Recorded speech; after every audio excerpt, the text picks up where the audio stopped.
Very good day children. आज मैं 8वीं कक्षा की तृतीय भाषा हिंदी वल्लरी इस पुस्तक से लिया गया आपका 11वां पाठ वृक्ष प्रेमी तिम्मक्का। ये एक संकलित पाठ है बच्चों। इस पाठ को आज मैं आपको समझाऊंगी। ठीक है, आप अच्छे से ध्यान से सुन ले। ये बहुत इंस्पिरेशन देने वाला प्रेरणादायक एक कहानी है आपके लिए। आजकल इस प्रेरणा का सब लोगों को बहुत ज़रूरी है। ठीक है चिल्ड्रन, अभी यहाँ पर देखिए इस पाठ का आशय क्या बनता है। इस पाठ में सालु मರದ तिम्मक्का के अमूल्य पर्यावरण प्रेम का परिचय दिया गया है, जिससे बच्चे पर्यावरण की रक्षा करने में अपना निष्ठापूर्ण सहयोग दे सकते हैं। ठीक है बच्चों, ಈ ಒಂದು ಪಾಠದಿಂದ ಇವರನ್ನು ಕರೆಯೋದು ವೃಕ್ಷ ಪ್ರೇಮಿ ತಿಮ್ಮಕ್ಕ ಅವ್ರನ್ನ ಕರೆಯೋದೇನೆ ಸಾಲು ಮರದ ತಿಮ್ಮಕ್ಕ ಅಂತ ಹೇಳಿ. ಇಲ್ಲಿ ನಿಮಗೆ ಏನು ಪ್ರೇರಣೆ ಸಿಗತ್ತಂತ ಹೇಳಿದ್ರೆ, ಪರ್ಯಾವರಣದ ಬಗ್ಗೆ ಅಂದರೆ ಪರಿಸರದ ಬಗ್ಗೆ ನಮಗೆ ಯಾವ ರೀತಿ ಪ್ರೀತಿ ಇರಬೇಕು ಅನ್ನೋದರ ಪರಿಚಯ ಸಿಗತ್ತೆ. ಇದ್ರ ಜೊತೆಗೆ ಪರ್ಯಾವರಣದ ರಕ್ಷಣೆ ಹೇಗೆ ಮಾಡಬೇಕು ಅಥವಾ ತಮ್ಮ ಒಂದು ನಿಷ್ಠಾಪೂರ್ಣ ಅಂದ್ರೇನು ಪ್ರಾಂಪ್ಟ್ ಆದಂಥ ಒಂದು ಸಹಯೋಗ ಏನಿರಬೇಕು ಅನ್ನೋದನ್ನು ನೀವಿಲ್ಲಿ ತಿಳ್ಕೊಳ್ತೀರಾ. ओके चिल्ड्रन, यहाँ पर मैं अभी पढ़ते पढ़ते आपको समझाते जाऊंगी। आप अपना बुक में खोल के रखें। यहाँ पर क्लियर है, फिर भी बुक खोलने के लिए मैं कहूँगी। सालु मರದ ತಿಮ್ಮಕ್ಕ का नाम आज कर्नाटक के कोने कोने में व्याप्त है। ನೋಡ್ರಿ, ಸಾಲು ಮರದ ತಿಮ್ಮಕ್ಕ ಅವರ ಹೆಸರು ಕರ್ನಾಟಕದ ಮೂಲೆ ಮೂಲೆಯಲ್ಲೂ ಕೂಡ ಹರಡಿರುವಂಥದ್ದು. ಅಷ್ಟೇ ಅಲ್ಲ, ಭಾರತದಾದ್ಯಂತ ಅವರು ತುಂಬ ಪ್ರಸಿದ್ಧಿಯನ್ನು ಪಡೆದಂಥ ಒಬ್ಬ ವ್ಯಕ್ತಿಯಾಗಿದ್ದಾರೆ. कर्नाटक सरकार ने उन्हें इतने सारे पुरस्कारों से सम्मानित किया है कि समाज सेवा के क्षेत्र में यह महिला एक मिसाल बन गया है. ನೋಡ್ರಿ, ನಮ್ಮ ಕರ್ನಾಟಕ ಸರ್ಕಾರ ಅವರು ಮಾಡಿದಂಥ ಒಳ್ಳೆ ಕೆಲಸಕ್ಕೆ ಎಷ್ಟೋ ಪುರಸ್ಕಾರಗಳನ್ನು ಕೊಟ್ಟು ಸನ್ಮಾನಿಸಿದ್ದಾರೆ. ಯಾಕಂದರೆ ಸಮಾಜ ಸೇವೆಯ ಒಂದು ಕ್ಷೇತ್ರದಲ್ಲಿ ಈ ಮಹಿಳೆಯ ಹೆಸರು ಒಂದೇನಂತ ಹೇಳಿದ್ರೆ ಸ್ವರ್ಣಾಕ್ಷರದಲ್ಲಿ ಬರೆದಂಥದ್ದು, ಒಂದು ಉದಾಹರಣೆಯಾಗಿರುವಂಥದ್ದು ಅಂತ ಇಲ್ಲಿ ಹೇಳುವಂಥದ್ದು. इस आदर्श महिला के जीवन के बारे में हम कितना जानते हैं. ಈ ಒಂದು ಆದರ್ಶ ಮಹಿಳೆಯ ಬಗ್ಗೆ ನಾವು ತಿಳ್ಕೊಳ್ಳೋದು ತುಂಬಾ ಅಗತ್ಯ. ನಾವು ಎಷ್ಟು ತಿಳ್ಕೊಂಡಿದ್ದೀವಿ ಅಥವಾ ನೀವು ಇವ್ರ ಬಗ್ಗೆ ಏನು ತಿಳ್ಕೊಂಡಿದ್ದೀರಾ ಅನ್ನೋದನ್ನು ಇಲ್ಲಿ ನೋಡೋಣ. आइए ग्रामीण प्रदेश के गरीब परिवार में जन्म लेने वाली एक अनपढ़ महिला के उदात्त व्यक्तित्व एवं कार्य का परिचय पावे. ನೋಡ್ರಿ, ಒಬ್ಬ ಹಳ್ಳಿಯಲ್ಲಿ ಹುಟ್ಟಿದಂಥ ಒಬ್ಬ ಬಡ ಮಹಿಳೆಯವರು, ಬಡ ಕುಟುಂಬದಲ್ಲಿ ಹುಟ್ಟಿದಂಥ ಬಡ ಮಹಿಳೆ, ಇವರು ಅನ್ಪಢ್ ಮಹಿಳೆ ಅಂದರೆ ಓದು ಬರಹ ಅವರಿಗೆ ಗೊತ್ತಿಲ್ಲ ಅಂತ ಒಂದು ಉದಾತ್ತವಾದಂಥ ವ್ಯಕ್ತಿತ್ವದ ಬಗ್ಗೆ ನಾವು ಇವತ್ತಿಲ್ಲಿ ತಿಳ್ಕೊಳ್ಳೋಣ. ತುಂಬ ಇಂಟ್ರೆಸ್ಟಿಂಗ್ ಆಗಿದೆ, ಲಕ್ಷ್ಯ ಕೊಟ್ಟು ಕೇಳ್ರಿ. तिम्मक्का का जन्म तुमकुरू जिला गुब्बी तालुक में एक छोटे से गांव कक्केनहಳ್ಳಿ में हुआ. ಅಂದರೆ ಅವರ ಜನನ ತುಮಕೂರು ಜಿಲ್ಲೆಯ ಗುಬ್ಬಿ ತಾಲೂಕಿನ ಕಕ್ಕೇನಹಳ್ಳಿ ಅಂತ ಒಂದು ಹಳ್ಳಿಯಲ್ಲಿ ಅವರ ಜನನ ಆಯಿತು. ಉನ್ಕೆ ಪಿತಾ ಚಿಕ್ಕರಂಗಯ್ಯ ಅವ್ರ ಮಾತಾ ವಿಜಯಮ್ಮ ಥೇ. ಹಾಗಾದರೆ ಅವ್ರ ತಂದೆ ತಾಯಿ ಹೆಸರೇನು? ಚಿಕ್ಕರಂಗಯ್ಯ ಮತ್ತು ವಿಜಯಮ್ಮ ಅಂತ ಹೇಳಿ. ತಿಮ್ಮಕ್ಕ ಇನ್ಕಿ ಚಹ ಸಂತಾನೋ ಮೇ ಸೆ ಏಕ್ ಥಿ. ತಿಮ್ಮಕ್ಕ ಅವರು ಚಿಕ್ಕರಂಗಯ್ಯ ಮತ್ತು ವಿಜಯಮ್ಮ ಅವರ 6 ಮಕ್ಕಳಲ್ಲಿ ಒಬ್ಬರಾಗಿದ್ದರು. ತಿಮ್ಮಕ್ಕ ಕೆ ಮಾ ಬಾಪ್ ಮೆಹನತ್ ಮಜ್ದೂರಿ ಕರ್ತೆ ಹುಯೇ ಅಪ್ನಾ ಪೇಟ್ ಪಾಲ್ತೆ ಥೇ. ನೋಡ್ರಿ, ತಿಮ್ಮಕ್ಕ ಅವರು ತಂದೆ ತಾಯಿ ಏನು ಮಾಡ್ತಾ ಇದ್ರು? ಮೆಹನತ್ ಮಜ್ದೂರಿ ಅಂದರೆ ಕೂಲಿ ಕೆಲಸ ಮಾಡಿ ತಮ್ಮ ಹೊಟ್ಟೆಯನ್ನು ತುಂಬಿಸ್ಕೊಳ್ತಾ ಇದ್ರು. ಟೀಕೆ ಚಿಲ್ಡ್ರನ್, ನೆಕ್ಸ್ಟ್ ತಿಮ್ಮಕ್ಕ ಕೆ ಪತಿ ಕಾ ನಾಮ್ ಬಿಕ್ಕಲ ಚಿಕ್ಕಯ್ಯ ಥಾ. ಅವರ ಗಂಡನ ಹೆಸರು ಬಿಕ್ಕಲ ಚಿಕ್ಕಯ್ಯ ಅಂತ ಇತ್ತು. ಬೇಬಿ ಅನ್ಪಢ್ ಥೇ. ಅವರು ಕೂಡ ಓದು ಬರಹ ಕಲಿದೆ ಇರುವಂಥ ವ್ಯಕ್ತಿ ಆಗಿದ್ರು. ರೋಜ್ ದೂಸರೋಂ ಕೆ ಖೇತ್ ಮೇ ಪಸೀನಾ ಬಹಾಕರ್ ಕಾಮ್ ಕಿಯಾ ಕರ್ತೆ ಥೇ. ದಿನಾಲೂ ಕೂಡ ನೋಡ್ರಿ, ಚಿತ್ರದಲ್ಲಿ ಅವರ ಹಸ್ಬೆಂಡ್ ಫೋಟೋ ಇದೆ, ನೋಡ್ತಾ ಇದ್ದೀರಾ, ಹೌದು ತಾನೆ? ಅವ್ರು ಏನು ಮಾಡ್ತಾಯಿದ್ರು? ದಿನಂಪ್ರತಿ ಏನು ಮಾಡ್ತಾಯಿದ್ದಾರೆ? ತಮ್ಮ ಬೆವರನ್ನು ಸುರಿಸಿ ಬೇರೆಯವರ ಹೊಲಗದ್ದೆಗಳಲ್ಲಿ ಕೆಲಸ ಮಾಡ್ತಾಯಿದ್ರು. ಇಸ್ ದಂಪತಿಗೂ ಏಕ್ ಏಕ್ ಕೌರ್ ಕೆ ಲಿಯೆ ಕಡಿ ಮೆಹನತ್ ಕರ್ನಿ ಪಡ್ತಿ ಥಿ. ನೋಡ್ರಿ, ಈ ಒಂದು ದಂಪತಿಗಳಿಗೆ ಕೌರ್ ಕ ಮತ್ಲಬ್ ಹೋತಾ ನಿವಾಲ, ಒಂದೊಂದು ತುತ್ತಿಗೂ ಅವರು ತುಂಬಾ ಶ್ರಮಪಟ್ಟು ಕೆಲಸ ಮಾಡಬೇಕಾಗ್ತಾ ಇತ್ತು. कौर का मतलब होता है निवाला, ತುತ್ತು ಅಂತ ಹೇಳುವಂತಹದ್ದು. ಕಮಾಯಿ ಭಿ ಬಹುತ್ ಕಮ್ ಥಿ, ಅವರ ಆಮದನಿ ಮತ್ಲಬ್ ಇನ್ಕಮ್ ಕೂಡ ತುಂಬಾನೇ, ಅವರ ದುಡಿಮೆ ತುಂಬಾನೇ ಕಡಿಮೆ ಇತ್ತು. ಯದಿ ಏಕ್ ದಿನ ಮಜ್ದೂರಿ ನಹಿ ಕರ್ತೆ ತೋ ಉನ್ಹೇ ಭೂಕೆ ರಹನಾ ಪಡ್ತಾ ಥಾ. ನೋಡ್ರಿ, ಅಕಸ್ಮಾತ್ ಆಗಿ ಅವರು ಒಂದು ದಿನ ಏನಾದರೂ ಕೂಲಿ ಕೆಲಸ ಮಾಡಲಿಲ್ಲ, ಕೆಲಸಕ್ಕೆ ಹೋಗಲಿಲ್ಲ ಅಂದರೆ ಅವರು ಉಪವಾಸ ಇರಬೇಕಾದಂಥ ಪರಿಸ್ಥಿತಿ ಅವರಿಗಲ್ಲಿ ಇತ್ತು. ತಿಮ್ಮಕ್ಕ ನಿಸ್ಸಂತಾನ್ ಥಿ, ಅವರಿಗೆ ಮಕ್ಕಳಿರಲಿಲ್ಲ. ಪತಿ ಪತ್ನಿ ಬಚ್ಚೋಂ ಕೆ ಲಿಯೇ ತರಸ್ ಜಾತೆ ಥೇ, ಇಬ್ಬರು ಗಂಡ ಹೆಂಡತಿ ಮಕ್ಕಳಿಗೋಸ್ಕರ ತುಂಬಾ ಏನು ಮಾಡ್ತಾಯಿದ್ರು, ತರಸ್ನ ಮತ್ಲಬ್ ನಮ್ಮ ಮಕ್ಕಳು ಬೇಕು ಬೇಕು ಅಂತ ಹೇಳಿ ಹಂಬಲಿಸುವುದು. अंत में उन्होंने एक बच्चे को गोद लिया. ಆದರೆ ಕಡೆಗೆ ಅವ್ರು ಏನು ಮಾಡ್ತಾರೆ, ಮಕ್ಕಳಾಗದೇ ಇರೋದಕ್ಕೆ ಒಂದು ಮಗುವನ್ನು ದತ್ತುವಾಗಿ ತಗೊಳ್ತಾರೆ. ದತ್ತಕ್ ಪುತ್ರಕ್ಕೆ ಸಗೆ ಮಾ ಬಾಪ್ ಕೋ ಲೋಗೋಂ ಕಿ ಕಟು ನಿಂದಾ ಸುನ್ನಿ ಪಡಿ. ನೋಡ್ರಿ, ಅವರೇನೋ ಒಂದು ಮಗುನ ಸಾಕಬೇಕು ಅಂತ ಹೇಳಿ ಇಚ್ಛೆ ಪಟ್ಟು ತಗೊಂಡ್ರು. ಆದರೆ ಆ ದತ್ತು ಪುತ್ರನ ನಿಜವಾದ ತಂದೆ ತಾಯಿ ಜನರಿಂದ ಒಂದು ಕಟು ನಿಂದ ಅಂದ್ರೇನು, ತಿರಸ್ಕಾರದ ನುಡಿಗಳನ್ನು ಅವರಲ್ಲಿ ಕೇಳಬೇಕಾಗಿ ಬಂತು. ಉನ್ಹೋನೆ ಅಪ್ನೆ ಬೇಟೆಕೋ ವಾಪಸ್ ಲೇ ಲಿಯಾ. ಜನರೆಲ್ಲ ಹಂಗೆ ಹೇಳೋದಕ್ಕೆ ಏನು ಮಾಡ್ತಾರೆ, ಅವರು ತಮ್ಮ ಮಗನನ್ನು ವಾಪಸ್ ಕರ್ಕೊಂಡ್ಬಿಡ್ತಾರೆ. ಅಪ್ನಾ ದತ್ತಕ್ ಪುತ್ರಕ್ಕೆ ಹೋಕರ್ ತಿಮ್ಮಕ್ಕ ಬಹುತ್ ದುಃಖಿ ಹುಯಿ. ನೋಡ್ರಿ, ಮಕ್ಕಳಂತೂ ಇರಲಿಲ್ಲ, ಒಂದು ಮಗುವನ್ನು ತಗೊಂಡಿದ್ರು, ದತ್ತವಾಗಿ ತಗೊಂಡಿದ್ರು. ಆ ಮಗುವನ್ನು ಕಳ್ಕೊಂಡು ತಿಮ್ಮಕ್ಕ ತುಂಬ ದುಃಖಿತರಾದರು. ಲೇಕಿನ್ ಸನ್ 2005 में उन्होंने बल्लूरी के उमेश BN को पुत्र के रूप में अपनाया, जो अब उनकी देखभाल कर रहे हैं. ಆದರೆ 2005ರಲ್ಲಿ ಅವರೇನು ಮಾಡಿದ್ರು, ಬಲ್ಲೂರಿನ ಉಮೇಶ್ BN ಅನ್ನುವಂಥ ಒಬ್ಬ ಹುಡುಗನನ್ನು ಪುತ್ರನನ್ನಾಗಿ ತಮ್ಮದಾಗಿಸ್ಕೊಂಡ್ರು ಮತ್ತು ಅವರೇ ಕೂಡ ಇವತ್ತಿಗೂ ಕೂಡ ಅವರನ್ನು ನೋಡ್ಕೊಳ್ತಾ ಇದ್ದಾರೆ. ಓಕೆ ಚಿಲ್ಡ್ರನ್, ನೆಕ್ಸ್ಟು तिम्मक्का और चिक्कಯ್ಯ दोनों ने निश्चय किया कि अपने आप को किसी धर्म कार्य में लगा ले. ತಮ್ಮನ್ನು ತಾವು ಯಾವುದಾದ್ರೂ ಧರ್ಮ ಕಾರ್ಯಗಳಲ್ಲಿ ತೊಡಗಿಸ್ಕೊಳ್ಬೇಕು ಅಂತ ಇಬ್ಬರು ನಿಶ್ಚಯ ಮಾಡ್ತಾರೆ. ಮಾಡಿದ್ಮೇಲೆ ಏನಾಗುತ್ತೆ ನೋಡ್ರಿ, गांव के पास ही श्री ರಂಗಸ್ವಾಮಿ का मंदिर था. ಆ ಹಳ್ಳಿಯ ಹತ್ತಿರದಲ್ಲೇ ಶ್ರೀ ರಂಗಸ್ವಾಮಿಯ ದೇವಸ್ಥಾನ ಇರುತ್ತೆ. ಜಹಾ ಹರ್ ಸಾಲ್ ಮೇಲಾ ಲಗ್ತಾ ಥಾ. ನೋಡ್ರಿ, ಆ ರಂಗಸ್ವಾಮಿಯ ದೇವಸ್ಥಾನದ ಹತ್ರ ಪ್ರತಿ ವರ್ಷ ಏನಾಗುತ್ತೆ, ಮೇಲಾ ಅಂದ್ರೇನು, ಜಾತ್ರೆ ನಡೀತಾ ಇರತ್ತೆ. ಅಂತ ಮಹಾ ಆನೆ ವಾಲೆ ಜಾನ್ವರೋಂ ಕೆ ಲಿಯೇ ಪೀನೆ ಕಾ ಪಾನಿ ಕಾ ಇಂತಜಾಮ್ ಕಿಯಾ. ಅವ್ರೇನು ಮಾಡ್ತಾರೆ, ಬಂದ ಎಲ್ಲ ಪಶು ಪಕ್ಷಿಗಳು ನೀರು ಕುಡಿಲಿ ಅನ್ನೋ ದೃಷ್ಟಿಯಿಂದ ಅವರು ಕುಡಿಯುವ ನೀರಿನ ವ್ಯವಸ್ಥೆಯನ್ನು ಮಾಡ್ತಾರೆ. ಮೂಕ ಪ್ರಾಣಿಗಳು, ಇದು ತುಂಬಾ ಒಳ್ಳೆ ಕೆಲಸ, ಹೌದು ತಾನೇ ಚಿಲ್ಡ್ರನ್. ನೆಕ್ಸ್ಟ್ ಏನಾಗುತ್ತೆ ನೋಡ್ರಿ, ತಿಮ್ಮಕ್ಕಾನೆ ರಾಸ್ತೆಗೆ ದೋನೋ और पेड़ लगाने सींचने बढ़ाने की बात सोची. ಅಂದರೆ ಎರಡೂ ಕಡೆ ರೋಡಿನ ಅಕ್ಕಪಕ್ಕ ತುಂಬ ಬಿಸಿಲಿರುತ್ತೆ, ಹೌದು ತಾನೆ. ಎರಡೂ ರೋಡಿನ ಅಕ್ಕಪಕ್ಕ ಮರಗಳನ್ನು ಹಚ್ಚಬೇಕು ಮತ್ತು ಅವುಗಳನ್ನು ಬೆಳೆಸಿ ದೊಡ್ಡದು ಮಾಡಬೇಕು ಅಂತ ಹೇಳಿ ಯೋಚನೆ ಮಾಡಿದ್ರು.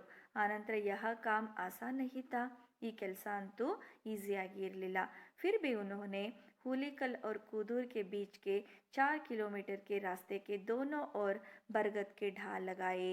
ಆದರೂ ಕೂಡ ಅವ್ರೇನು ಮಾಡಿದ್ರು, ಸರಳವಾದ ಕೆಲಸ ಅಂತೂ ಅಲ್ಲ.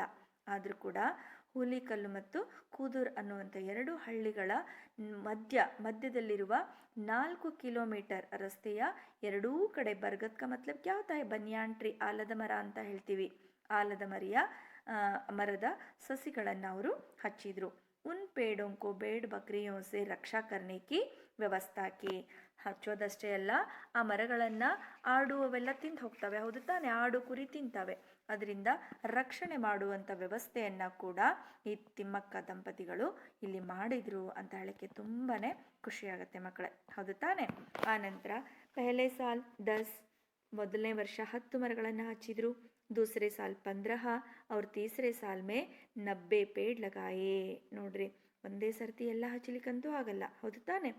ಸೊ 1ನೇ ವರ್ಷ ಏನು ಮಾಡಿದ್ರು ಅವರು 10 ಮರಗಳನ್ನು, 2ನೇ ವರ್ಷದ 15, ಹಾಗೆ 3 ವರ್ಷ ಆಗ್ತಾ ಆಗ್ತಾ 90 ಮರಗಳನ್ನು ಅವರು ಹಚ್ಚಿದ್ರು.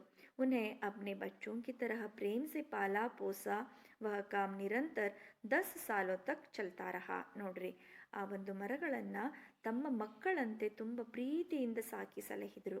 ಈ ಒಂದು ಕಾರ್ಯ ನಿರಂತರವಾಗಿ ಅಂದರೆ ಕಂಟಿನ್ಯೂಸ್ ಆಗಿ 10 ವರ್ಷಗಳ ಕಾಲ ನಡೀತು ಮಕ್ಕಳೇ. ಓಕೆ, पेड़ राहगीरों को छाया देने के साथ साथ ಪಕ್ಷಿಯೋಂ ಕೆ ಆಶ್ರಯ ಧಾಮ್ ಭಿ ಬನ್ ಗಯೇ. ನೋಡ್ರಿ, ಈ ಒಂದು 10 ಸಾಲು ನಿರಂತರ ಪರಿಶ್ರಮದಿಂದ ಬೆಳೆಸಿದಂಥ ಆಲದ ಮರಗಳು ರಾಹಗೀರ್ ಕಾ ಮತ್ಲಬ್ ಕ್ಯಾ ಹೋತಾ ಹೈ, ಜೋ ಪಂಥಿ ಮತ್ಲಬ್ ಪಾಸರ್ ಬಾಯ್ ಅಂತ ಹೇಳ್ತೀವಿ, ದಾರಿ ಹೋಕರು, ಅಲ್ಲಿ ತಿರುಗಾಡೋರಿಗೆ ನೆರಳನ್ನು ಕೊಡೋದಲ್ದೇನೆ ಎಷ್ಟೋ ಪಕ್ಷಿಗಳು ಅದರಲ್ಲಿ ಗೂಡು ಕಟ್ಕೊಂಡು ತಮ್ಮ ಮನೆಯನ್ನು ಆಶ್ರಯ ಧಾಮ ಅದು ಆಯಿತು ಅಂತ ಹೇಳಬೇಕು. ಓಕೆ, ಇದೆಲ್ಲ ಆದಮೇಲೆ ನೋಡ್ರಿ, ಇಷ್ಟೆಲ್ಲ ಶ್ರಮ ಪಟ್ಟಂಥ ವ್ಯಕ್ತಿ, ಹೌದಾ, ಇದಾದಮೇಲೆ ತಿಮ್ಮಕ್ಕಗೆ ಜೀವನ್ ಮೇ ಮುಸೀಬತ್ ಕಿ ಗಡಿಯಾ ಶುರು ಹುಯಿ. ನೋಡ್ರಿ, ಅವರ ಜೀವನದಲ್ಲಿ ತೊಂದರೆಯ ದಿನಗಳು, ತೊಂದರೆಯ ಸಮಯ ಇಲ್ಲಿ ಬಂತು, ಕಷ್ಟದ ಸಮಯ ಇಲ್ಲಿ ಬಂತು, ಶುರುವಾಯಿತು. ತಿಮ್ಮಕ್ಕಗೆ ಪತಿ ಕಿ ತಬಿಯತ್ ಖರಾಬ್ ಹುಯಿ, ಅವರ ಗಂಡನ ಆರೋಗ್ಯ ಕೆಟ್ಟೋಯ್ತು. ಬುರಿ ಹಾಲತ್ ಮೇ ಚಿಕ್ಕಯ್ಯ ಚಲ್ ಬಸೆ, ತುಂಬ, ಯಾಕಂದರೆ ಅವರು ಶ್ರೀಮಂತರೆಲ್ಲ ಟ್ರೀಟ್ಮೆಂಟ್ ಮಾಡಿಸ್ಲಿಕ್ಕೆ, ಹೌದು ತಾನೆ, ತುಂಬ ಕೆಟ್ಟ ಪರಿಸ್ಥಿತಿಯಲ್ಲಿ ಅವರ ಮರಣ ಆಯಿತು. ತಿಮ್ಮಕ್ಕ ಅಬ್ ಅಕೇಲಿ ಪಡ್ಗೈ, ಅವರು ತೀರ್ಕೊಂಡ ತಕ್ಷಣ ಇವರು ಕೂಡ ಏನಾದರೂ ಒಬ್ಬರೇ ಆಗಿಬಿಟ್ರು. ಫಿರ್ ಬಿ ಹಿಮ್ಮತ್ನ ಹಾರಿ ಅವ್ರ अपने आप को ಧರ್ಮ ಕಾರ್ಯ ಮೇ, ಓಕೆ, ಅಪ್ನೆ ಕಾರ್ಯ ಮೇ ತಲ್ಲೀನ ರಹಿ. ಅವ್ರೇನು ಮಾಡ್ತಾರೆ, ಹಿಮ್ಮತ್ನ ಹಾರ್ಕರ್ ಕ್ಯಾ ಹುವಾ, ತಮ್ಮ ಕೆಲಸದಲ್ಲಿ ಅವರು ತಮ್ಮನ್ನು ತೊಡಗಿಸ್ಕೊಂಡ್ರು ಅಂತ ಹೇಳ್ಬೋದು. ಓಕೆ, ನೆಕ್ಸ್ಟ್ यहाँ पर देखिए, ತಿಮ್ಮಕ್ಕ ನೆ ಅಬ್ ತಕ್ 300 से अधिक पेड़ लगाए हैं. ನೋಡ್ತಾ ಇದ್ದೀರಾ ಮಕ್ಕಳ ಚಿತ್ರ, ಇದು ಅಲ್ಲಿಯದೇ ಕೂದೂರು ಮತ್ತು ಹುಲಿಕಲ್ ಅವೆರಡು ಗ್ರಾಮದ ಮಧ್ಯದಲ್ಲಿರುವಂಥ ರಸ್ತೆ. ನೋಡ್ರಿ, ಮರಗಳು ಒಟ್ಟಾಗಿ ಸೇರಿ ರೋಡಲ್ಲಿ ಬಿಸಿಲು ಅನ್ನೋದು ಕಾಣಲ್ಲ, ಹೌದು ತಾನೆ. ಸೊ ಅವರು ಇಲ್ಲಿ ತನಕ 300 ಮರಗಳನ್ನು ಹಚ್ಚಿದ್ದಾರೆ. ಅಬ್ ಹಮಾರಿ ಕರ್ನಾಟಕ ಸರ್ಕಾರನೇ ಉನ್ ಪೇಡೋಂ ಕಿ ರಕ್ಷಾ ಕರ್ನೆ ಕಾ ಭೇಡಾ ಉಠಾಯ ಹೇ. ಹೌದು ತಾನೆ, ಅವರಿಗೆ ವಯಸ್ಸಾಯಿತು, ಸುಮಾರೀಗ ಅವರಿಗೆ 105 ವರ್ಷಗಳು ಇರಬಹುದು. ಸೊ ಅವರಿಗೆ ಈ ಕೆಲಸ ಮಾಡಲಿಕ್ಕೆ ಸಾಧ್ಯ ಆಗಲ್ಲ ಈಗ, ಹೌದು ತಾನೆ. ಸೊ ಈ ಒಂದು ಹಚ್ಚಿದ ಮರಿಗಳ ರಕ್ಷಣೆಯನ್ನು ಮಾಡುವಂಥ ಕೆಲಸ ನಮ್ಮ ಕರ್ನಾಟಕ ಸರ್ಕಾರ ತನ್ನ ಕೈಗೆ ತಗೊಳ್ತು. ಓಕೆ ಚಿಲ್ಡ್ರನ್, ನೆಕ್ಸ್ಟ್ ಏನಾಗುತ್ತೆ ನೋಡ್ರಿ. ತಿಮ್ಮಕ್ಕ ಕೋ ಉನ್ಕಿ ನಿಷ್ಠಾ, ತ್ಯಾಗ್ ತಥಾ ಸೇವಾ ಕೆ ಲಿಯೆ ನಾಡೋಜ ಪುರಸ್ಕಾರ, ರಾಷ್ಟ್ರೀಯ ನಾಗರಿಕ ಪುರಸ್ಕಾರ, ಇಂದಿರಾ ಪ್ರಿಯದರ್ಶಿನಿ ವೃಕ್ಷ ಮಿತ್ರ, Vir Chakra, Karnataka ಕಲ್ಪವಲ್ಲಿ, God free films धैर्य पुरस्कार, विशालाक्षी पुरस्कार, डॉक्टर कारंत पुरस्कार, कर्नाटक सरकार के महिला और शिशु कल्याण विभाग के द्वारा सम्मान पत्र आदि अनेक पुरस्कारों से अलंकृत किया गया है. ನೋಡಿ ಮಕ್ಕಳೇ, ಎಷ್ಟೊಂದು ಪುರಸ್ಕಾರಗಳವರು ತಗೊಂಡಿರುವಂಥದ್ದು, ನಿಜವಾಗ್ಲೂ ಇದು ತುಂಬಾ ಹೆಮ್ಮೆಯ ವಿಷಯ ಇಲ್ಲಿ, ಹೌದು ತಾನೆ. ತಿಮ್ಮಕ್ಕಾಜಿ ಸನ್ 2012 में संपन्न प्रथम राष्ट्रीय पर्यावरण सम्मेलन की ಅಧ್ಯಕ್ಷ ರಹಿ. ಇದಷ್ಟೇ ಅಲ್ಲದೆ ತಿಮ್ಮಕ್ಕ ಅವರೇನಾಯ್ತು, 2012ರಲ್ಲಿ ಕೈಗೊಳ್ಳಲಾದಂಥ ಪ್ರಥಮ ರಾಷ್ಟ್ರೀಯ ಪರಿಸರದ ಒಂದು ಸಮ್ಮೇಳನ, ಆ ಒಂದು ಸಮ್ಮೇಳನದ ಅಧ್ಯಕ್ಷೆಯಾಗಿ ಕೂಡ ಅವರು ನಿಯುಕ್ತಿಯಾದರು. ನಿಜವಾಗ್ಲೂ ನೋಡ್ರಿ, ಓದು ಬರಹ ಗೊತ್ತಿಲ್ಲ, ತುಂಬ ಚಿಕ್ಕ ಹಳ್ಳಿಯಲ್ಲಿ ಬಡತನದಲ್ಲಿ ಹುಟ್ಟಿದಂಥ ಒಬ್ಬ ಮಹಿಳೆಯವರು, ಅಂಥವರು ಇಷ್ಟೊಂದು ಸಾಧನೆ ಮಾಡ್ತಾರೆ ಅಂತಂದರೆ ನೀವೆಲ್ಲ ಎಷ್ಟು ಮಾಡಬಹುದು, ಹೌದು ತಾನೆ. ಮನಸ್ಸಿದ್ದಲ್ಲಿ ಮಾರ್ಗ ಅಂತ ಹೇಳ್ತಾ ನಾನು ಈ ಪಾಠನ ಮುಂದುವರಿಸ್ತಾ ಇದ್ದೀನಿ. पर्यावरण संरक्षण के साथ साथ ತಿಮ್ಮಕ್ಕ ಅನ್ಯ ಸಾಮಾಜಿಕ ಕಾರ್ಯ ಭಿ ಕರ್ ರಹಿ ಹೈ. ನೋಡ್ರಿ, ಪರ್ಯಾವರಣದ ಸಂರಕ್ಷಣೆಯ ಜೊತೆಗೆ ತಿಮ್ಮಕ್ಕ ಅವರು ಸಮಾಜದ ಅನೇಕ ಕಾರ್ಯಗಳನ್ನು ಕೈಗೊಂಡಿದ್ದಾರೆ. अपने पति की याद में उन्होंने हुलेकल ग्राम में गरीबों की निःशुल्क चिकित्सा के लिए एक अस्पताल के निर्माण करने का संकल्प किया है. ನೋಡ್ರಿ, ಅವ್ರು ಏನು ಮಾಡಿದ್ರು, ತಮ್ಮ ಪತಿಯಾದಂಥ, ಯಾರು ಅವರ ಪತಿಯ ಹೆಸರೇನು ಮಕ್ಕಳೇ, ನೆನಪಾಗ್ತಾ ಇದೆಯಾ? ಇಲ್ಲ, ಹೌದು ತಾನೆ, ಬಿಕ್ಕಲ ಚಿಕ್ಕಯ್ಯ, ಹೌದು ತಾನೆ. ಅವರ ಹೆಸರಲ್ಲಿ ಒಂದು ಆಸ್ಪತ್ರೆಯನ್ನು ನಿರ್ಮಾಣ ಮಾಡಿ ನಿಶುಲ್ಕ ಅಂದರೆ ಫ್ರೀಯಾಗಿ ಚಿಕಿತ್ಸೆಯನ್ನು ಕೊಡಬೇಕು ಅಂತ ಹೇಳಿ ಆಸ್ಪತ್ರೆಯ ನಿರ್ಮಾಣಕ್ಕೆ ಅವರು ಸಂಕಲ್ಪ ತಗೊಂಡ್ರು. जो भी धनराशि पुरस्कार के रूप में तिम्मक्का को मिली है उसे वह सामाजिक कार्य तथा दीन दुखियों की सेवा के लिए अर्पित कर रही है. ನೋಡ್ರಿ, ಹೇಗೆ ಮಾಡ್ತಾರೆ ಇವ್ರು ತಿಮ್ಮಕ್ಕ ಬಡವರು ಅಂತ ನಿಮ್ಮ ಮನಸ್ಸಲ್ಲಿ ಒಂದು ಕ್ವೆಶ್ಚನ್ ಉದ್ಭವ ಆಗಿರುತ್ತೆ, ಹೌದು ತಾನೆ. ಅವ್ರೇನು ಮಾಡಿದ್ರು, ಈ ಪುರಸ್ಕಾರಗಳಿಂದ ಬಂದಂಥ ಧನರಾಶಿ, ಪುರಸ್ಕಾರ ಜೊತೆಗೆ ಸಾಕಷ್ಟು ದುಡ್ಡು ಸಹ ಬರುತ್ತೆ ಮಕ್ಕಳೇ, ಹೌದು ತಾನೆ. ಆ ಎಲ್ಲ ದುಡ್ಡನ್ನು ಅವರು ಈ ಒಂದು ಸಾಮಾಜಿಕ ಕಾರ್ಯ ಮತ್ತು ದೀನ್ ದುಖಿಯೋಂ ಕಿ ಸೇವಾ ಕೆ ಲಿಯೆ, ದೀನ ದುಃಖಿಗಳು ಅಂದರೆ ಯಾರು? ಬಡವರು, ಯಾರು ದುಃಖಿತರಿರ್ತಾರೋ ಅವ್ರಿಗೊಂದು ಸೇವೆಗೋಸ್ಕರ ಅವರು ಅದನ್ನು ಏನು ಮಾಡಿದ್ರು? ಅರ್ಪಣೆ ಮಾಡಿದ್ರು. ನಿಜವಾಗ್ಲೂ ಇದು ತುಂಬ ಹೆಮ್ಮೆ ಪಡುವಂಥ ವಿಷಯ. ಶ್ರೀಮಂತರು ಕೂಡ ಈ ಕೆಲಸನ ಮಾಡಲ್ಲ. ಹೌದು ತಾನೇ ಮಕ್ಕಳೇ? ನೋಡ್ರಿ, अपने जीवन में दर्द और तकलीफ उठाने के बावजूद सार्थक कार्य करने वाले ತಿಮ್ಮಕ್ಕ का ವ್ಯಕ್ತಿತ್ವ सबके लिए ಆದರ್ಶ है. ನಿಜವಾಗ್ಲೂ ಮಕ್ಕಳೇ, ತಮ್ಮ ಜೀವನದಲ್ಲಿ ತಿಮ್ಮಕ್ಕ ಅವರು ಸಾಕಷ್ಟು ಕಷ್ಟಗಳನ್ನು, ಹೌದು ತಾನೆ, ದರ್ದ್ ಅಂದರೆ ನೋವನ್ನು ಅನುಭವಿಸಿದರೂ ಕೂಡ ಅವರು ಸಾರ್ಥಕ ಕೆಲಸಗಳನ್ನು ಮಾಡುವಂಥ ಒಬ್ಬ ಆದರ್ಶ ವ್ಯಕ್ತಿ. ತಿಮ್ಮಕ್ಕನ ವ್ಯಕ್ತಿತ್ವ ನಮಗೆಲ್ಲರಿಗೂ ಕೂಡ ಇಲ್ಲೇನಾಗಬೇಕು? ಆದರ್ಶ ಆಗಬೇಕು, ಇನ್ಸ್ಪಿರೇಷನ್ ಆಗಬೇಕು. ಹೌದು ತಾನೆ ಮಕ್ಕಳೇ? ಅದೇ ರೀತಿಯಲ್ಲಿ ಸರ್ಕಾರಿ ಸಂಸಾಧನೋं के अभाव में भी कोई एक व्यक्ति केवल अपनी निष्ठा व श्रद्धा की बदौलत, ನೋಡ್ರಿ ಏನು ಹೇಳ್ತಾ ಇದ್ದಾರೆ ಇಲ್ಲಿ, ಸರ್ಕಾರಿ ಸಂಸಾಧನಕ್ಕೆ ಅಭಾವ ಮೇ ಬಿ. ಸರ್ಕಾರಿ ಸಂಸಾಧನ ಅಂತ ಅಂದ್ರೇನು ಮಕ್ಕಳೇ? ಸಂಸಾಧನ ಅಂದರೆ ಕೆಲವೊಂದು ಫೆಸಿಲಿಟೀಸ್ ಅಂತ ಇಲ್ಲಿ ಹೇಳುವಂಥದ್ದು. ಇದೆಲ್ಲದರ ಒಂದು ಫೆಸಿಲಿಟೀಸ್ ಕಡಿಮೆ ಇದ್ದರೂ ಕೂಡ, ಹೌದು ತಾನೆ, ಅವ್ರು ಏನು ಮಾಡಿದ್ರು? ಅಭಾವ ಅಂದ್ರೇನು? ಅಲ್ಲಿ ಅದರ ಒಂದು ಕೊರತೆ ಇರುವಂಥದ್ದು. ಆದರೂ ಕೂಡ ಒಬ್ಬ ವ್ಯಕ್ತಿ ಇಷ್ಟೆಲ್ಲ ನಿಷ್ಠೆಯಿಂದ, ಶ್ರದ್ಧೆಯಿಂದ ಒಂದು ಸಾಮಾಜಿಕ ಕೆಲಸಗಳನ್ನು ಮಾಡ್ತಾರಂತ ಹೇಳಿದ್ರೆ ನಿಜವಾಗ್ಲೂ ನಾವು ಗ್ರೇಟ್ ಫೀಲ್ ಮಾಡಬೇಕು. ಇಸ್ಕೆ ಲಿಯೇ ಏಕ್ ಅತ್ಯುತ್ತಮ ನಿದರ್ಶನ ಹೇ ತಿಮ್ಮಕ್ಕ. ಎಲ್ಲ ಸಮಾಜ ಸೇವೆಗೆ, ಹೌದಾ, ತಮ್ಮನ್ನು ತಾವು ಸಮರ್ಪಣೆ ಮಾಡ್ಕೊಂಡಿದ್ದಾರೆ ಈ ಸಮಾಜಕ್ಕೆ ಅಂತ ಹೇಳಿದ್ರೆ ಇದಕ್ಕೆಲ್ಲ ಒಬ್ಬ ಅತ್ಯುತ್ತಮ ನಿದರ್ಶನ ಯಾರಂತ ಹೇಳ್ಬೋದು? ನಾವು ತಿಮ್ಮಕ್ಕ ಅಂತ ಹೇಳ್ಬೋದು ಮಕ್ಕಳೇ. ಓಕೆ, ನೋಡ್ರಿ, ಇದನ್ನು ಕೂಡ ನಮ್ಮ ಜೀವನದಲ್ಲಿ ನಾವು ಸ್ವಲ್ಪ ಮಟ್ಟಿಗಾದರೂ ಬೆಳೆಸ್ಕೊಂಡ್ರೆ ತುಂಬಾ ಒಳ್ಳೆಯದಂತ ಹೇಳ್ತೀನಿ. ಅಟ್ಲೀಸ್ಟ್ ನಾವು ಕಿಲೋಮೀಟರ್ ಗಟ್ಟಲೆ ಸಾಲು ಮರಗಳನ್ನು ಹಚ್ಚಕ್ಕಾಗಲ್ಲ, ಹೌದು ತಾನೆ? ನಮ್ಮ ಗಾರ್ಡನ್ನಲ್ಲಿರುವಂಥ ಚಿಕ್ಕ ಪುಟ್ಟ ಗಿಡಗಳನ್ನು ಬೆಳೆಸಿ, ಅದಕ್ಕೆ ನೀರು ಹಾಕಿ, ಅದು ಹೂ ಬಿಟ್ಟಾಗ ಆನಂದಿಸಿ, ಹೌದು ತಾನೆ? ಅಥವಾ ಯಾರೋ ಮರ ಕಡಿತಿರ್ತಾರೆ, ಅವಾಗ ಅದನ್ನು ಸ್ವಲ್ಪ ಅವಾಯ್ಡ್ ಮಾಡಿದ್ರೆ, ಅವ್ರಿಗೆ ಏನಾದರೂ ಹೇಳಿದ್ರೆ ಒಂದು ಸಮಾಜ ಸೇವೆ ಅಂತಲೇ ಇಲ್ಲಿ ಹೇಳ್ಬೋದು. ಹೌದು ತಾನೇ ಮಕ್ಕಳೇ? ಇವತ್ತಿಂದನೇ ನೀವು ಇದನ್ನು ನಿಮ್ಮ ಒಂದು ಜೀವನದಲ್ಲಿ ಅಳವಡಿಸ್ಕೊಳ್ರಿ ಅಂತ ಹೇಳ್ತಾ, ಇಲ್ಲಿ ಕೆಲವೊಂದು ಪುರಸ್ಕಾರಗಳು ತಿಮ್ಮಕ್ಕ ಅವರಿಗೆ ಕೊಟ್ಟಿದ್ದಾರೆ ಅಂತ ಬುಕ್ಕಲ್ಲಿ ಕೊಟ್ಟಿದ್ದಾರೆ. ಆ ಪುರಸ್ಕಾರಗಳು ಯಾವ ಇಸ್ವಿಯಲ್ಲಿ ಬಂದವು ಅನ್ನೋದನ್ನು ನೋಡೋಣ. ತಿಮ್ಮಕ್ಕ को उनकी निष्ठा त्याग तथा सेवा के लिए नाडोजा पुरस्कार 2010 में 2010 में मिला है. ರಾಷ್ಟ್ರೀಯ ನಾಗರಿಕ ಪುರಸ್ಕಾರ 1995ರಲ್ಲೇ ಸಿಕ್ಕಿರುವಂಥದ್ದು.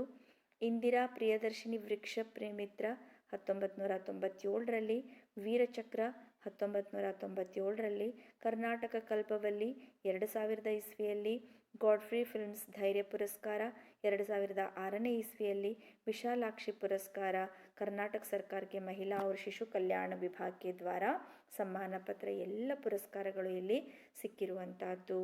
ಆನಂತರ 2012ರಲ್ಲಿ ಅವರು ರಾಷ್ಟ್ರೀಯ ಪರ್ಯಾವರಣ ಸಮ್ಮೇಳನದ ಅಧ್ಯಕ್ಷೆಯಾಗಿ ಕೂಡ ನಿಯುಕ್ತಿಯಾಗಿರೋದು. ಇದನ್ನು ಹೇಳಿದ್ದೀನಿ, ಇನ್ನೊಂದು ಸತಿ ರಿಪೀಟ್ ಮಾಡ್ತೀನಿ, ಯಾಕಂದರೆ ನಿಮಗೆಲ್ಲರಿಗೂ ಇವರು ಆದರ್ಶ ಆಗಲಿ ಅಂತ ಹೇಳಿ. ಓಕೆ ಚಿಲ್ಡ್ರನ್, ಇಷ್ಟು ಹೇಳ್ತಾ ನಾನು ಈ ಪಾಠನ ಇಲ್ಲಿ ಮುಗಿಸ್ತಾ ಇದ್ದೀನಿ. Thank you.